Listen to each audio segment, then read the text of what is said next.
না দিলে যাকাত আদায় করা হবে। কি করা হবে? কারণ ডেকে বলে মুসা রাগান্বিত হওয়ার দরকার নাই। কত টাকা দিতে হবে? মুসা নবী বলে শতকরা 2.5%। কারণ বলে আমার একটু সময় দেন, হিসাব নিকাশ করে আপনাকে পরে জানাবো।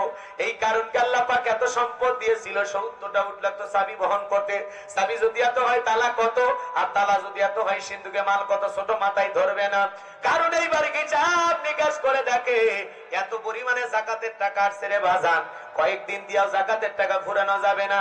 এইবার কারণে হিসাব নিকাশ করে দেখে না আমার পক্ষে এত যাকাত দেওয়া সম্ভব নয়। এমনি তো কৃপণ, পায়ে স্যান্ডেল দেয় না ক্ষয় যাবে বলে, গায়ে জামা পরে না ছিঁড়ে যাইবে বলে। এইবার কৃপণ এই কারণ কি করলো, এলাকার একটা 2 নাম্বার মহিলা ছিল, নাম হলো সবদা। এই সবদা নামের পতিতার কাছে যা বলে, সবদা রে 2 বস্তা টাকা তোরে দেবো, 1 বস্তা টাকা অ্যাডভান্স হিসেবে এখনই দিয়ে দিলাম, আগামীকালকে সাক্ষী দেওয়ার পরে এই টাকার বস্তাটা দিয়ে দেব, বিনিময়ে শুধু এই কথা বলবি। মুসা নবী ভরা মজলিসে দাঁড়ায় যখন বয়ান করবে, ওই ভরা মজলিসে দাঁড়াইয়া বলবি মুসা নবী দিনের বেলা ওয়াজ করে আর রাতের বেলা আমি সবদার সাথে রাত কাটাই, বাস এতটুকু কথা বললেই যথেষ্ট। 2 নাম্বার মহিলা রাজি হয়ে গেল। পরের দিন সকাল বেলা আল্লাহ নবী মুসা আলাইহিস সালাম হাজার হাজার জনতার সামনে ওয়াজ করতেছেন। মুসা নবীর আলোচনা শোনার পর সবদার পাষাণ হৃদয় কইলা চোখ দিয়া পানি ঝরতেছে। কারণ কাল ইশারা দিয়ে বলে তাড়াতাড়ি দাঁড়া সবদারে, আজকে মুসা যে কাজে ওয়াজ করতে সব মানুষ ঈমান গ্রহণ করবে, তাড়াতাড়ি দাঁড়া। সবদা বলে আরেকটু শুনি। 2 জন লোক পাঠায়া দিয়া বলে তাড়াতাড়ি করে সবদাকে দাঁড় করায় দে। 2 জন লোক এসে বলেন সবদারে, গতকাল রাত্রি বেলায় নেতা 1 বস্তা টাকা দিয়েছে, আর 1 বস্তা টাকা রেডি আছে, সাক্ষীটা দিয়ে তাড়াতাড়ি টাকার বস্তা নিয়ে বলেন আরেকটু শুনি। বলে শুনতে দেওয়া যাবে না।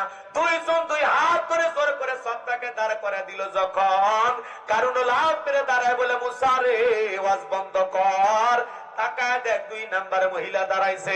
মুসা নবী কি চেনে ওইটা 1 নাম্বার না 2 নাম্বার? রতনে রতন চেনে, কথা কয় না কে? রাগ করতেছেন মনে হয়। ডাইরেক্ট মুসা নবীকে বলতেছে মুসা ওয়াজ বন্ধ কর। আজ যখন আলেম ওলামা হক কথা বলে, সুদের আলোচনা করে, ঘুষের আলোচনা করে, আল্লাহর জমিনে আল্লাহর আইনকে প্রতিষ্ঠিত কথা বলে, হক কথা প্রচার করে, ডাইরেক্ট 1 শ্রেণীর মানুষ বলে হুজুর ওয়াজ বন্ধ করেন। আপনার ওয়াজ লাইন ছাড়া, হুজুরের ওয়াজ লাইন ছাড়া না, তোমার জীবন লাইন ছাড়া, তুমি একটা তার ছেঁড়া। কথা কর না কে? আজ আলেম ওলামার ওয়াজে বাধা দেয়, এরকম আছে না? না, যারা মসজিদের মেম্বারে আলেম ইমামদেরকে হক কথা বলতে দিতে যায় না, ওয়াজ মাহফিলে বক্তা মুফাসসিরকে হক কথা বলতে দিতে চায় না, ওরা সমাজের ডিজিটাল কারুনের খালাতো ভাই। আলেমেরা হক কথা বলে তোমার এত জ্বলে কে? বেশি জ্বলা ভালো না, মলম খুঁজে পাবা না। কথা পায় না কে? রাগ করতেছেন মনে হয়। হক কথা শুনলে দেখবেন কিছু মানুষের চোখ মুখ মলিন হয়ে যায়, মানে বৈশাখ মাসের মেঘ করছে, বৃষ্টি হবে, আছে না? নাই, সহ্য করতে পারে না। রাগ করতেছেন। এই জন্য কোরআনের বিরোধিতা না করে কোরআনের পক্ষে থাকেন, সম্মান বাড়বে।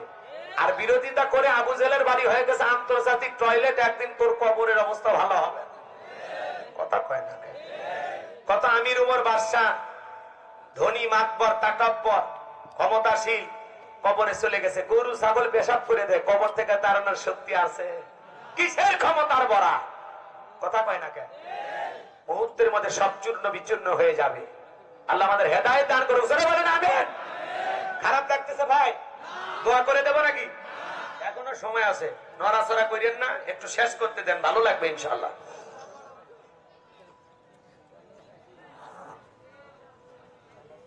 শেষ ভালো যান, সব ভালো। তার একটু মনোযোগ দিয়ে শোনেন বাজান গো আমার। এইবার যে কথা বলতে চাচ্ছিলাম, কারণ ডেকে বলে মুসা রে টাকা দেখ, 2 নাম্বার মহিলা দাঁড়াইছে। কথা মনে হয় বুঝলেন না বাজান, একটু মনোযোগ দিয়ে শোনেন।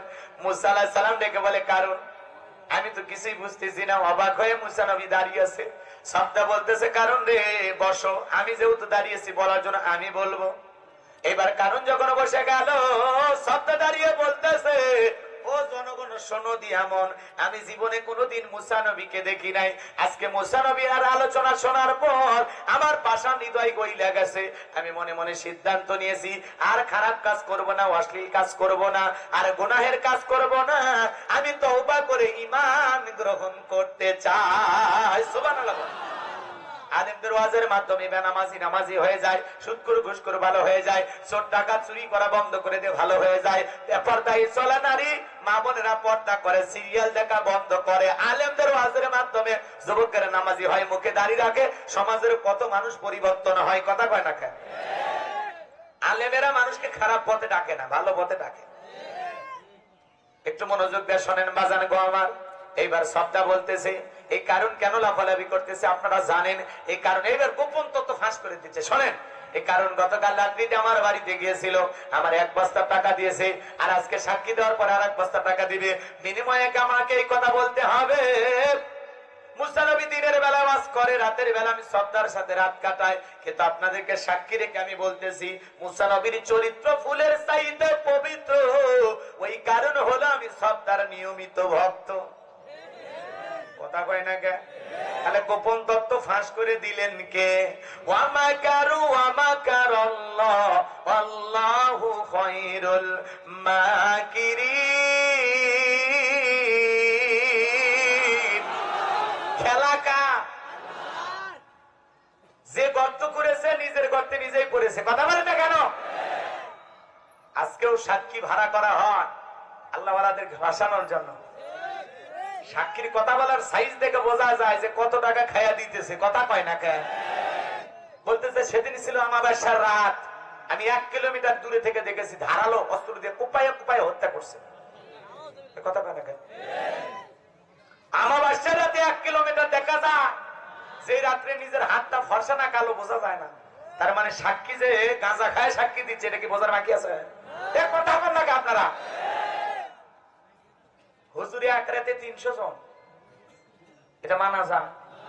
শয়তান বিশ্বাস করে। মাজার সোজা করছে কেমনে? এক রাতে 300 জন ধর্ষণ করছে, শয়তান এই কথা বিশ্বাস করছে? আমাদের সমাজে এগুলো আছে না? না রাগ করতেছে? ভিনদেশি কারো কথা বলতেছি। এজন্য মনে রাখবেন, বাংলাদেশের কোন আলেম ধর্ষণকারী হতে পারে না। ইন্নামা ইয়াখশাল্লাহু মিন ইবাদিহিল উলামা। আল্লাহ বলেন জমিনে সবচাইতে আলেম বান্দারা আমি আল্লাহকে বেশি ভয় করে। সুবহানাল্লাহ। রাগ কইরেন না, আল্লাহ আমাদের হেফাজত করুক। জোরে বলেন আমিন। এই কারণে লাফালাফি। মুসা আলাইহিস সালাম রাগান্বিত হয়ে গেল। যেই নবী রাগ করলে আজরাইলকে পর্যন্ত থাপ্পড় বসায় দেয়, যে নবী রাগ করলে মাথা টুপি ভেদ করে চুল খাড়া হয়ে যায়, সে মুসা আলাইহিস সালাম ডেকে বলে আল্লাহ আর কারুনকে ছাড় দেওয়া যাবে না, আপনি জমিনকে ওয়াদা দেন জমিন যেন কারুনকে গ্রাস করে ফেলে। আমার ভাইয়েরা আমার, আল্লাহ দোয়া মঞ্জুর করলেন। কারুনের ধন সম্পদ সহ হাঁটু পর্যন্ত যখন জমিনের ভেতরে চলে গেল, কারণ বলে ব্যাপার না, দেহে শক্তি আছে, লাফতে উঠতে পারবো। মাজা পর্যন্ত যখন চলে গেছে বলে ব্যাপার না, লাফতে উঠতে পারবো। গলা পর্যন্ত যখন চলে গেছে দেখে বলে মুসা রে, ধন সম্পদ যা আছে সব তোমার আর তোমার আল্লাহ, তুমি নিয়ে যাও, জানটা আমার ভিক্ষা দাও।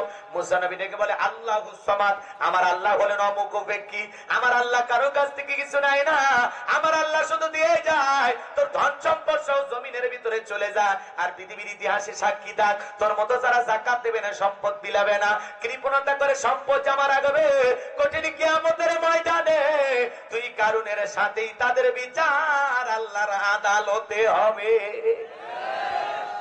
যাকাত দেবে না, কৃপণতা করবেন। সূরা তাওবার ভিতরে আল্লাহ পাক জানা দিয়েছেন, যারা স্বর্ণ রূপা টাকা পয়সা জমা রাখে, আল্লাহ রাস্তায় দিতে চায় না, ওদেরকে আযাবের সুসংবাদ শোনাও। আযাবের কি সুসংবাদ হয় না দুঃসংবাদ? তার মানে আযাবটা বড় ভয়ঙ্কর হবে।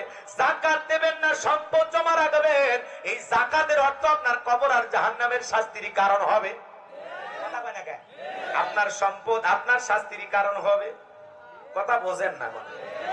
আপনাকে যখন দংশন করবে আপনার সম্পদ, তখন টের পাইবেন।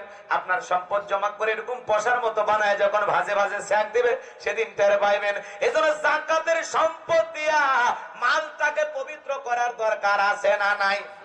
আর যাকাত দিলামে যে গরিবের, আমি ধনীর যাকাত দেওয়া ফরজ, গরিবের যাকাত খাওয়া ফরজ নয়। গরিব আমার যাকাতের টাকা গ্রহণ করে আমাকে ফরজ ইবাদত পালনের সুযোগ করে দিয়ে গরিব আমাকে দয়া করেছে। যাকাত দিলে আপনি বাঁচবেন, না দিলে আপনিই মরবেন। যাকাত আপনার সম্পদকে বৃদ্ধি করে, যাকাত আপনার সম্পদকে পবিত্র করে।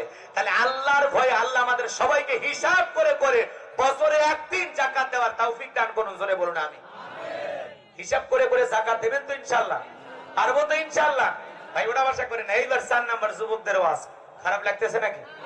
তারপরে যারা ওটা ভাষা করতেছেন বলবো, যদি পারেন আমার গাড়ি ড্রাইভারের কাছ থেকে আমার লেখা একটা বই আছে, শেষ বিদায়, যদি পারেন আপনার সংগ্রহ করে নিয়ে যাবেন। শেষ বিদায়, মরণের পর একজন মৃত মানুষকে কিভাবে দাফন কাফন করতে হয়, স্বামী স্ত্রী মারা গেলে একে অপরকে গোসল করাতে পারবে কিনা, মৃত ব্যক্তিকে চুমা খাওয়া জায়েজ না হারাম, আত্মহত্যা করে মারা গেলে তার জানাজায় যাওয়া জায়েজ না হারাম, একটা লোক অপরিচিত রাস্তায় পড়ে মরে আছে, লোকটা মুসলমান না হিন্দু বুঝবেন কিভাবে, হ্যাঁ। এরপরে যদি প্রচন্ড বৃষ্টি ঝড় তুফান হয়, চতুর্দিকে অথই পানি, ওই সময় একজন মানুষকে কিভাবে দাফন করা যায়, কিভাবে কবরে রাখা যায়, খুবই গুরুত্বপূর্ণ মাসলা মাসাইল দেয়া এই বইটা ছাপানো আছে। জান্নাত জাহান্নাম আখিরাত ঈমান আমল সম্পর্কে বিশেষ কিছু দোয়া সহ কবরের সরঞ্জাম সহকারে ৭৬ পৃষ্ঠার এই বইটা যদি পারেন আপনারা স্মৃতি হিসেবে গাড়ি ড্রাইভারের কাছ থেকে 50 টাকা হাতিয়ে দিয়ে সংগ্রহ করবেন। এই বইটার ভিতরে আমার মাদ্রাসার ঠিকানা, আমার মোবাইল নাম্বার সব দেওয়া আছে। আপনাদের দোয়া একটা আমার মাদ্রাসা আছে, মাদ্রাসায় নূরে মাদিনা। আমার মাদ্রাসায় বিশেষ করে এতিম বাচ্চাদের জন্য থাকা খাওয়া চিকিৎসা পোশাক সম্পূর্ণ ফ্রি। আমি নিজে আল্লাহর দয়ায় আপনাদের দোয়ায় এই খরচটা বহন করার চেষ্টা করি। দোয়া করবেন না ইনশাআল্লাহ? একটা মাদ্রাসা বানাইছি, পাশাপাশি একটা মসজিদ, এক বড় কবরস্থান বানাবো। আল্লাহ যেন তার এই গোলামের স্বপ্নগুলো পূরণ করে দেন, জোরে বলেন আমিন। আমার কাছে যে হাদিয়াগুলো যায় এগুলো দিয়ে আমি চেষ্টা করবো ইনশাআল্লাহ দুনিয়াতে ভালো কিছু করে রেখে যাওয়া। কবরে তো টাকা নিয়ে যেতে পারবো না, আর এত টাকার হিসাবও তো দেওয়া যাবে না, তাই না ভাই? এই জন্য এই জমিনে যা পাই সব আল্লাহ রাস্তায় যেন বিলিয়ে দিতে পারি, আল্লাহ যেন তাওফিক দান করেন, জোরে বলেন আমিন।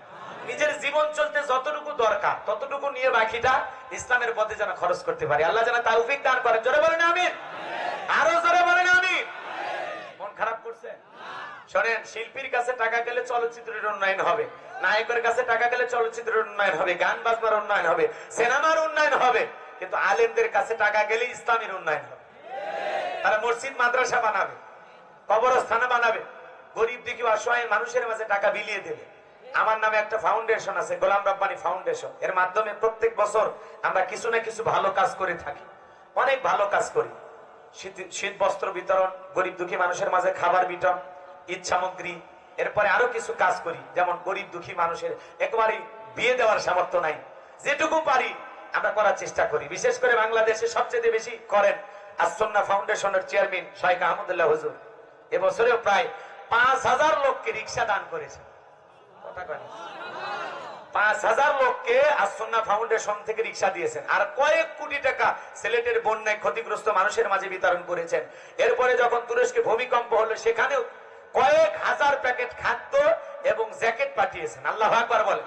তা আলেমদের কাছে টাকা গেলে টাকাগুলো নিরাপদে খরচ হবে, কথা বলে ঠিক কিনা? রাগ করতেছেন মনে হয়? তাহলে যুবকে রাগ কইরেন না, যারা পারেন স্মৃতি হিসেবে বইটা মোনাজাতের পরে মঞ্চে পাতে পারেন, অথবা গাড়ি ড্রাইভার তার কাছ থেকে সংগ্রহ করে আপনারা নিয়ে যেতে পারেন। আল্লাহ কবুল করেন, জোরে বলেন আমিন। যুবকেরা এই বই পড়ে না, ওরা পরে উপন্যাস, প্রেম কেন কাঁদায়, যৌবনের মৌবনে অভিশপ্ত রাত, মিলন হবে কত দিনে, তোর মরণের পরে। কথা কয় না কেন? এগুলো উপন্যাস বললে চরিত্র ধ্বংস হয়ে যাবে, চরিত্রে ভাইরাস ঢুকবে, আর কোরআন সুন্নাহর বই পড়লে চরিত্র গঠন হবে, কথা বলে ঠিক কিনা? এই যুবক রেডি তো? কয় নাম্বার? এইবার তোমাদের আওয়াজ। ৪ নাম্বার, والذين هم لفروجهم حافظون।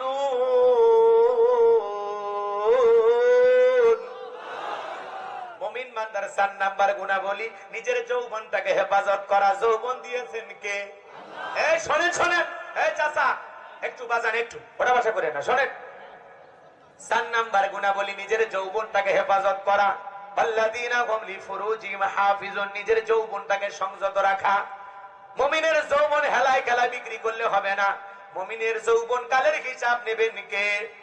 যৌবনকালে আপনি আমি গুনাহ করতে ভালোবাসি, আর যৌবনকালের ইবাদত আল্লাহ পছন্দ করেন। যৌবনকালে লম্বা সময় রুকু করা যায়, লম্বা সময় সিজদা করা যায়, লম্বা সময় নামাজের ভিতরে দাঁড়িয়ে থাকা যায়। যৌবনকালে ঠান্ডা পানিতে ওযু করে যায় নামাজে দাঁড়ানো যায়। বৃদ্ধকালে এগুলো করা সম্ভব হয় না।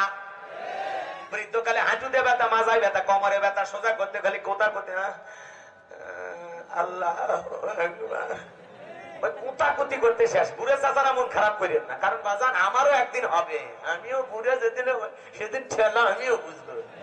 আপনার রাগ করেন না, কিন্তু বয়স হয়ে গেলে বয়সের ভারে লম্বা সময় রুকুতে থাকা যায়। মনে হচ্ছে যে বেশি সময় থাকলে পুড়ে যাবে, সিজদায় বেশিক্ষণ থাকলে মাথা ঘুরে যায়, কিন্তু যৌবন কালে একটা পাওয়ার থাকে, কথা কয় না কেন? শরীরে চামড়া থাকে টাইট, ওই সময় ইবাদতে করা লাগবে ভাই। আর যখন হয় চামড়া ঢিল, তখন দেয় আল্লাহর সাথে মিল। বহু বাচ্চাও দেখবে চায় না, কোনো বাজারে চলে না, অসল পয়সা হইয়া মসজিদে লাঠি ধরে কোনো মতে যাচ্ছে। এই বয়সটা আল্লাহ দিয়ে লাভ আছে? এই যৌবনের উত্তম সময়টা আল্লাহর ইবাদতে কারণে দরকার আছে না নাই? যুবক, তুমি যৌবন কালে গুনাহ করতে ভালোবাসো, আর যৌবন কালের ইবাদত আল্লাহ পছন্দ করে। সুবহানাল্লাহ। আর আমরা যৌবনের এই মোক্ষম সময়টা আল্লাহর ইবাদতে কাটাতে রাজি আছি তো ইনশাআল্লাহ? এই যুবক, সোনার যৌবন চিরকাল থাকবে না। এর রঙের যৌবন একদিন জং ধরে শেষ হয়ে যাবে, কাঁচা দাড়ি একদিন সাদা হয়ে যাবে, টাইট চামড়া একদিন ঢিল হয়ে যাবে। কথা বলেন না কেন? তোমার গহনা দিন ফু রাইয়া যাইবে, গহনা দিন ফু রাইয়া যাইবে, যৌবনে লাগবে মাটি। ওই যে দেখো ডাকিতেছে তোমায় কবরের মাটি, ওই যে দেখো ডাকিতেছে তোমায় কবরের মাটি। তোমার গহনা দিন ফু রাইয়া যাইবে যুবক, গহনা দিন ফু রাইয়া যাইবে, যৌবনে লাগবে ভাটি। ওই যে দেখো ডাকিতেছে তোমায় কবরের মাটি, ওই যে দেখো ডাকিতেছে তোমায় কবরের মাটি। জোরে বলে মারহাবা। এ যুবক, হযরত আলী রাদিয়াল্লাহু তাআলা বলেন, তোমরা যৌবনে তারুণে গুনাহ করতে ভালোবাসো, একদিন তোমাদের যৌবন থাকবে না, আমল নামায় গুনাহ ঠিকই লেখা থাকবে। কথা বলে ঠিক কি না? এ যুবক, ওই যে পার্কের সিবাগুলি তো, ওই যে পাশে বসে একটা মেয়ের মনে আছে? ওই ভিডিও কিন্তু আল্লাহর কাছে আছে। ওই ব্যাপারে আল্লাহ একদিন জিজ্ঞাসা করবে। কথা কয় না কা? এই চাচা 70 বছর পার হয়ে গেছে, ওই যে 22 বছর বয়সে ওই যে ছোটবেলা নৌকা ছিল, ওই যে চরের ভিতর গেলেন না, ওই যে কাশফুলের পাশে একটা মেয়ের হাত ধরে, হ্যাঁ হ্যাঁ মনে আছে? ওই ভিডিও কিন্তু আল্লাহর কাছে আছে। এ যুবক, ওই যে রাত 2টার দিকে ওই যে উত্তর পাড়া সেপালে জানালায় গেলে না, ওই ভিডিও কিন্তু আছে। তুমি যা যা করছো পিতা মাতার চোখকে ফাঁকি দিয়া পিকনিকের নামে, চলো না একদিন ঘুরে আসি সুখের শহর স্বপ্নপুরী। তুমি পিকনিকের নামে স্বপ্নপুরী গেছো, ভিন্ন জগৎ গেছো। যুবক, বাবা বলেছে আব্বা আমি একটু পিকনিকে যাব। যুবক ছেলেটারে আপনি টাকা দিয়ে পাঠিয়ে দিলেন, যাও আব্বা। শিক্ষা সফরের নামে ছেলে এখন বান্ধবীকে দিয়ে সফরে গেছে। এই বাপের যে কি অভিমান! যুবতী মেয়েটা বন্ধু বান্ধবের সাথে স্কুল কলেজে পড়ার নাম করে যুবতী মেয়ে একা ছাড়িয়ে দিয়েছেন। এখনো স্বপ্নপুরে যায়া কি করতেছে আপনি জানেন? ওই যে ফুলের গোড়ায় আপনার মেয়ে বসেছিল, তো ওই যে হোটেলের 202 নাম্বার রুমে আপনার মেয়ে ছিল। এই কথা কয় না কেন? লজ্জা লাগে শুনতে? বাস্তব বাস্তব। আপনার যুবতী মেয়েটা যায় পার্কে ঢলাঢলি করে, কলেজের ক্যাম্পাসে ঢলাঢলি করে, তা ব্যাগটা নিয়ে পাইপ দুটো লাগাইয়া 2 বন্ধু মিলে পানি খাইতেছে। আপনি খবর জানেন? বাড়িতে বসে আছেন, আপনি জানেন না তো? সন্ধ্যাবেলায় কুষ্টিয়ার গোল চত্বরে বসা ঠান্ডা জুস, ওরা কিন্তু গিলাসে একটা পাইপ দুটো ছিল, বিয়ে করার আগে সুন্নত আমল করেছিল। কথা কয় না কে? এরকম যুবক অবশ্য কুষ্টিয়াতে নাই। কুষ্টিয়ার মানুষ আল্লাহর ওলি। কথা বলেন, রাগ করতেছেন মনে হয়? যুবক, দিনের আলোতে রাতের আধারে গোপনে প্রকাশে যে যা করতেছি সব হিসাব একদিন দিতে হবে কার কাছে? কুল্লু নাফসিন বিমা কাসাবাত রহিনা। প্রত্যেকটা ব্যক্তি তার নিজ কৃতকর্মের ব্যাপারে আবদ্ধ। আপনার জীবনের প্রত্যেকটা কৃতকর্মের জবাব একদিন আল্লাহর কাছে দিতে হবে। এই যে শীতের মৌসুমে পিকনিক কমে না বাড়ে? চলো কুয়াকাটা যায়, চলো কক্সবাজার যায়, চলো বান্দরবন যায়, চলো কই যায়, এই যে বাগেরহাট, করমজল, সুন্দরবন আছে না নাই? এই যে পিকনিকের নামে আপনার যুবক যুবতী মেয়ে ছেলেকে ছেড়ে দিলেন, জানেন ওরা কি করে? কথা কথা আপনার যুবতী মেয়ে পিকনিকে যাবে, আপনিও সাথে যান, যে মা আমি অনেকদিন ঘোরার সুযোগ পাই না, এই সুযোগে তোমার সাথে একটু যাব। দেখেন দেখেন খালি কার মার ডাকি। না হলে মেয়ে কই যাবে? আগের দিন যায় ওই এলাকায় থাকেন, আর মোবাইলে একটু ভিডিও করেন, আপনার মেয়েটা আপনি ভিডিও করেন। কথা কয় না কেন? এই জন্য বাবা নামের গাদা হওয়া যাবে না, বাবার নামের অবহেলা হওয়া যাবে না। মেয়েটা যুবতী হওয়ার পর ওর প্রত্যেকটা দিন কই কাটে, কিভাবে কাটে, ওই স্কুলে কতটা সময় দেয়, কোচিং এ কতটা সময় দেয়, কোন স্যারের সাথে কি ক্লাস করে, আপনার খবর নেওয়ার দরকার আছে। আপনি দায়িত্বশীল বাবার আচরণ করেন। আপনার যুবক ছেলে আর মেয়ে যৌবনের কারণে যা গুনাহ করবে বিকাশ হয়ে আপনার অ্যাকাউন্টে জমা হবে। বলতেছেন হুজুর আমার বিকাশ খোলা নাই, খোলা লাগবে না, ফেরেশতারা খুলে দিবি। কথা কয় না কেন? তাহলে আপনার যুবক আর যুবতী মেয়েটাকে নজরে রাখবেন তো ইনশাআল্লাহ। টাচ মোবাইল কিনে দিয়েছেন, মাঝে মাঝে ছেলের মোবাইল নিয়ে চেক করবেন গ্যালারিতে কি কি আছে, ইমো মেসেঞ্জারে কার সাথে কথা বলে। কথা কয় না কেন? দরকার আছে না নাই? আপনার ছেলেটা যুবক দরজা লাগায় আর গুনাহ করে, দরজা লাগাইয়া মোবাইল ল্যাপের ভিতর কম্বলের ভিতরে নিয়ে কি যেন দেখে আর মাথাটা নাড়ায়। আছে না নাই? আপনার ছেলেটাকে দরজা বন্ধ করে গুনাহ করতে দেবেন না। আর ক্লাস করার সময় শুধু ফোনটা ওর হাতে দেবেন, অন্য সময় ফোন আপনার কাছে রেখে দেবেন। কথা বলে না কেন? কারণ আপনার এই ছেলে টাচ ফোন পেয়ে পর্নোগ্রাফি দেখতে পারে, অশ্লীল নাচ গান ভিডিও দেখতে পারে।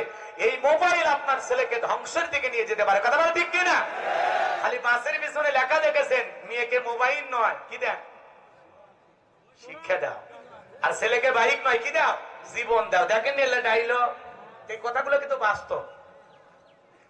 মেয়ের হাতে বিয়ের আগে ফোন দিন না, আর যদি দেন মনে করেন একটা ফোন 10,000 কিনে দিয়ে যদি মেয়ের বিয়েটার খরচ বেঁচে যায়, এই নিয়েও যদি থাকেন দেন, তাহলে আপনার টেনশন নেই। 10,000 টাকা দিয়ে আপনার মেয়ের বিয়েটা পারি হয়ে যাবে। বাবা হিসাবে আপনার আর খরচই করা লাগবে না, ও মোবাইল দিয়ে বিয়ে করে ফেলে দেবে। কথা কয় না কেন?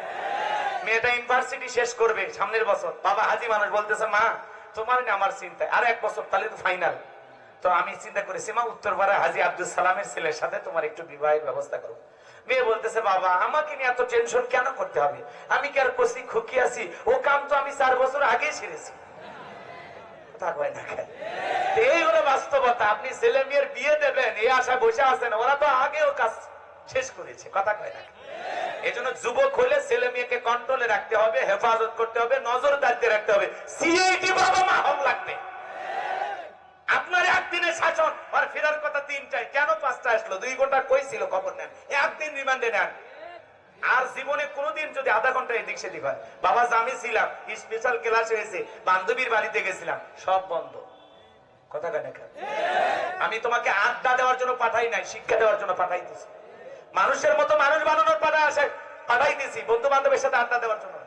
আমার রক্তে ঘাম ঝরানো পয়সা দিয়ে আমি চাই আমার ছেলেটা মানুষের মতো মানুষ হবে। প্রেম করার জন্য বিশ্ববিদ্যালয়ে পাঠাই না। কথা বলে ঠিক কিনা? পারবেন বলতে পারবেন? তাহলে বাবার মতো বাবা হন, আল্লাহ কবুল করেন। হয়তো বা 2-1টা কথা একটু খুব গভীরে বলেছি, মন খারাপ কইরেন না, একটু বলা দরকার। আকার ইঙ্গিতে বললে তো বোঝেন না, ওই জন্য ডাইরেক্ট মেরে দিছি।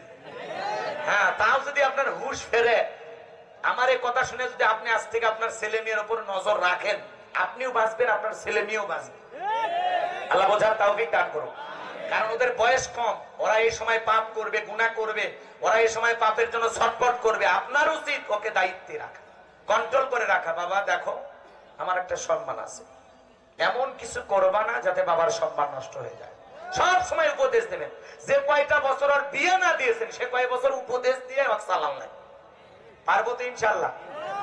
এদিকে খেয়াল করেন।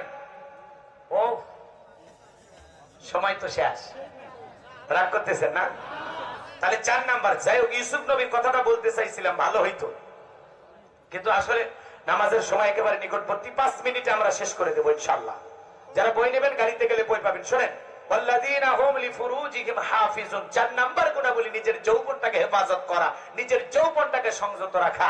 ইউসুফ নবীকে জুলেখা কামনা বাসনা পূরণ করার জন্য 10টা দরজায় তালা বন্ধ করেছিল, এবং কাছে যা বলে দিলে বড় জ্বালারে পাঞ্জাবি ওলা। হুজুর তো কিছুই বোঝে না, হুজুর সবে বোঝে, খালি নারীদের ছলা কলা বোঝে না।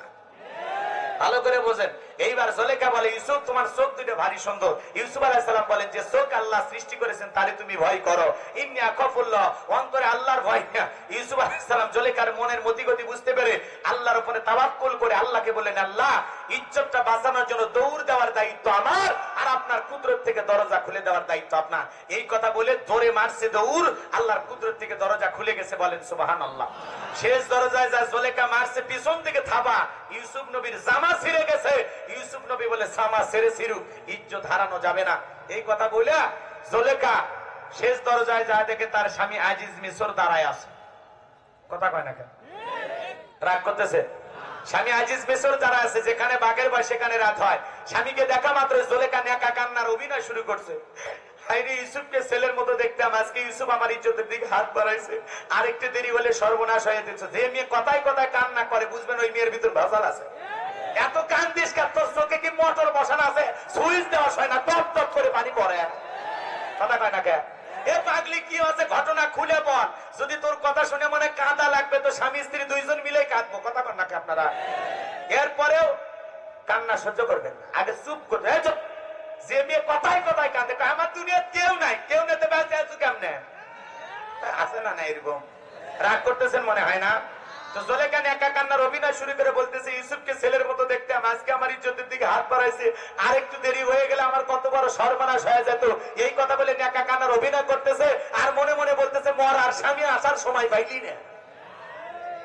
মিথ্যা তহমত দিয়া নেকা কান্নার অভিনয় কইরা ধর্ষণের আসামি বানাইয়া ইউসুফ নবীকে 9.5 বছর জেল খাটাইছে জুলেখা। এর জন্য নারীদের ষড়যন্ত্র বড় মারাত্মক, শয়তান ওদের কাছে ফেল। এজন্য যুবক, পুলিশে ধরলে বাঁচবি, র্যাবে ধরলে বাঁচবি। কোন নারীর ছলা কলায় পড়ে, প্রেমের জালে পড়ে, ওদের মিষ্টি কথার জালে পড়া, ওদের মায়ার জালে, রূপের জালে একবার দুই পাটকে যায়, ফান্দে পড়িয়া বগা কান্দে রে। সারা জীবন কাদার পরেও ওই কাল নাগিনীর বিষাক্ত সবল থেকে তোরা বাঁচতে পারবি না।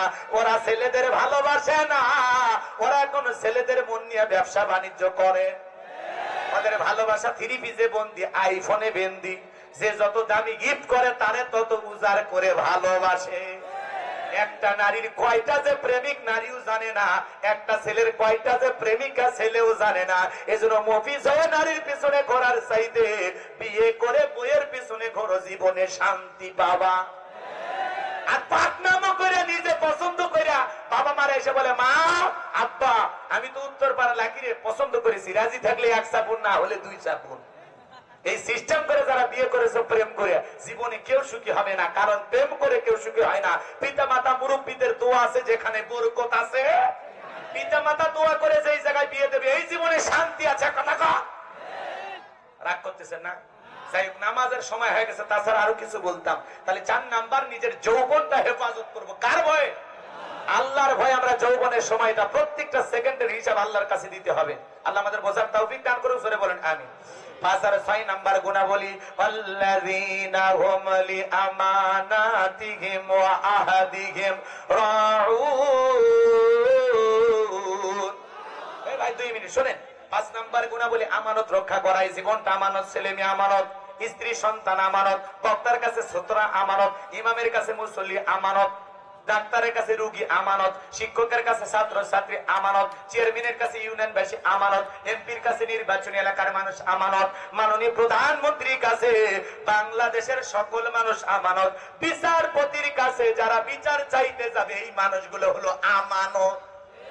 কথা কয় না? কথা কয় না? রাগ করতেছেন মনে হয়?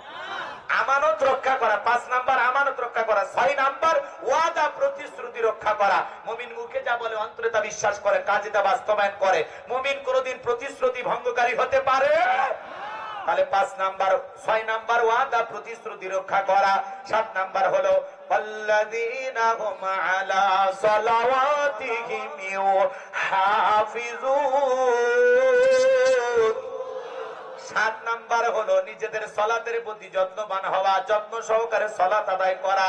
আল্লাহ 1 নাম্বার গুণাবলী সালাত দিয়ে শুরু করলেন, 7 নাম্বার গুণাবলী সালাত দিয়ে শেষ করলেন। সালাত যত্ন সহকারে আদায় করা। আসর পরে মাগরিব পর্যন্ত মসজিদে মনজালা টাঙানো থাকে। যে ব্যক্তি একা নামাজ পড়ে না, স্ত্রী ছেলে মেয়ে সন্তান সবাইকে নামাজি বানায়। কথা কয় না? সালাতের প্রতি যত্নবান হওয়া, এই 7টা গুণাবলী যদি অর্জন করতে পারেন, উলাইকা হুমুল ওয়ারিসুন আল্লাযীনা ইয়ারিসুনাল ফিরদাউস হুম ফিহা খালিদুন। আল্লাহু আকবার। আমার আল্লাহ বলেন, তারাই উত্তরাধিকারী হবে জান্নাতুল ফেরদাউসের, সেখানে তারা চিরকাল বসবাস করবে। আল্লাহ কোনোদিন জান্নাত থেকে বের করে দেবেন না। বলুন সুবহানাল্লাহ। ওয়াকিরি দাওয়ানা আলহামদুলিল্লাহি রাব্বিল আলামিন। আর কথা ছিল শেষের দিকে, একেবারে সময় কম পাওয়ার কারণে আমি বারবার বলেছিলাম 2:30 আমার দেন, 2:30। যাই হোক,